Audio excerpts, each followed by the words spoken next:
from the likes of people in prominent positions of power who had all of the power to do something about this and they refused to do so, down to YouTubers being monstrous pieces of shit for the past 2 years, down to YouTubers who spent the last 2 years cementing their legacy. Of course, they still, on the one hand, are seemingly proud of their accomplishments in that time period, while simultaneously trying to rewrite the narrative as though they did not actively try to call every critic of Israel a terrorist that deserves not only scrutiny, but also potential prosecution. Definitely deplatforming, so much so that the entire platform must also suffer material harm. Wonder who I'm talking about. Wonder who I could be referencing.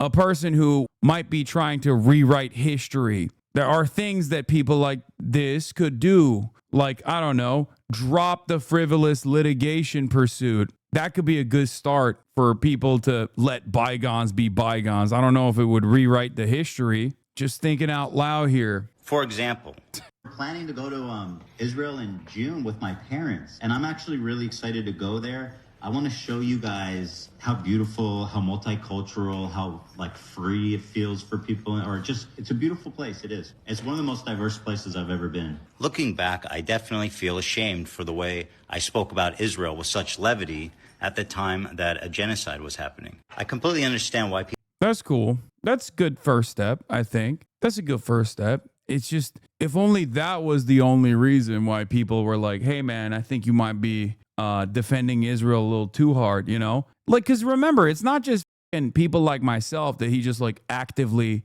went after, demanding that Matt Lieb get fired from Good Mythical Morning, having a Atlantic Council Palestinian who is a firm and committed defender of Israel with a Palestinian association to go on the broadcast to talk about how all of the prominent critics of Israel are actually also dangerous supporters who don't simply understand the situation at all. Even fundraising for the Atlantic Council, which is a right-wing American think tank. America is once again a belligerent in this. There's so much more that Ethan Klein has done. I'll take it. I'll take this first apology. I think it's good.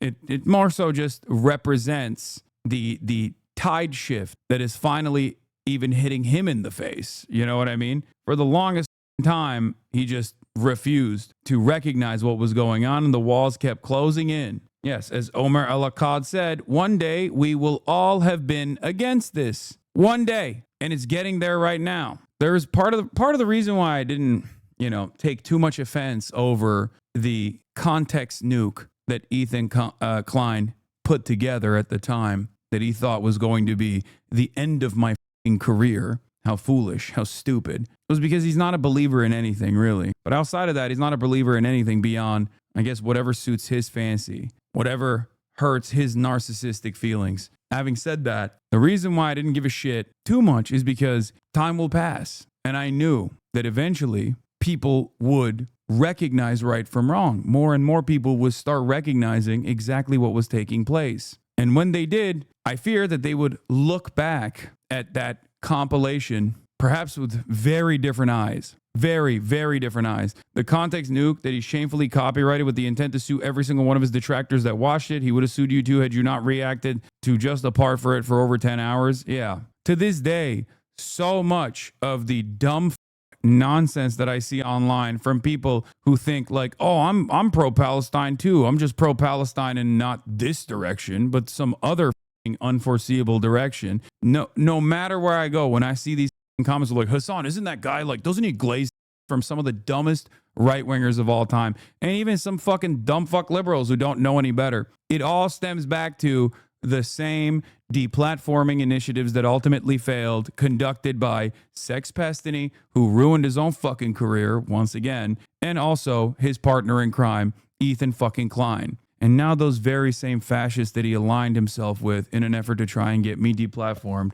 are working to get his best friend and podcast co-host, Sex Pestany, also deplatformed. How do you deal with that? So yeah, it's a good start to apologize for saying that you were going to go to the multifaceted, multicultural Israel amidst the genocide and refuse to understand what my criticisms were on that front. I know for many out of touch fans of Ethan Klein who don't care about anything but whatever Ethan Klein says and does, this hopefully will give them a little bit of comfort to be able to defend him in broad daylight. You know, this will give them enough to say, look, see, he apologizes. He takes accountability for his actions. His opponents, on the other hand, they never do. Well, sometimes there's no reason to apologize if you've done nothing fucking wrong. But I welcome them to the pro-Palestinian cause after spending all of the past 2 years working to deplatform critics of Israel. Fantastic. People could watch this clip and judge me harshly for it. I want to apologize to anyone in the Palestinian diaspora. Can't wait for them to pivot back to criticizing your Ukraine takes again. Oh my God, I know.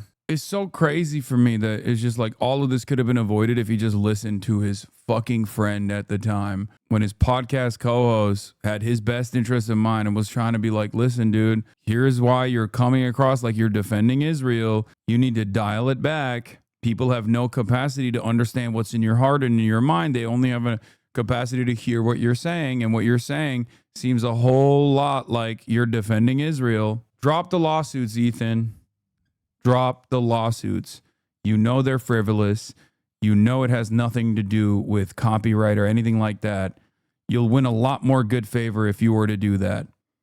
I know you think that the people that you're attacking are unfavorable by the new audience that you have cultivated, but it's a good gesture. I'm sure he's not actually going to lay off regardless. He just seems like a petty tyrant himself, just so thin-skinned, so narcissistic. He feels like when people have wronged him in his mind, he just never stops. It's clear to me. The reason why I say that is because he didn't stop even when his own fans were like, dude, just shut the fuck up about this. Like, okay, we got it. We hate Hassan. He sucks. You know? And he was like, nope, not going to stop. He has to have enemies all the time. And I guess in the past, it seemed like he chose his enemies well. But it is clear that he will align himself with anyone and everyone. There is no matter how awful someone has been to him personally, he will welcome those people with open fucking arms. No real moral consistency here whatsoever. That's it.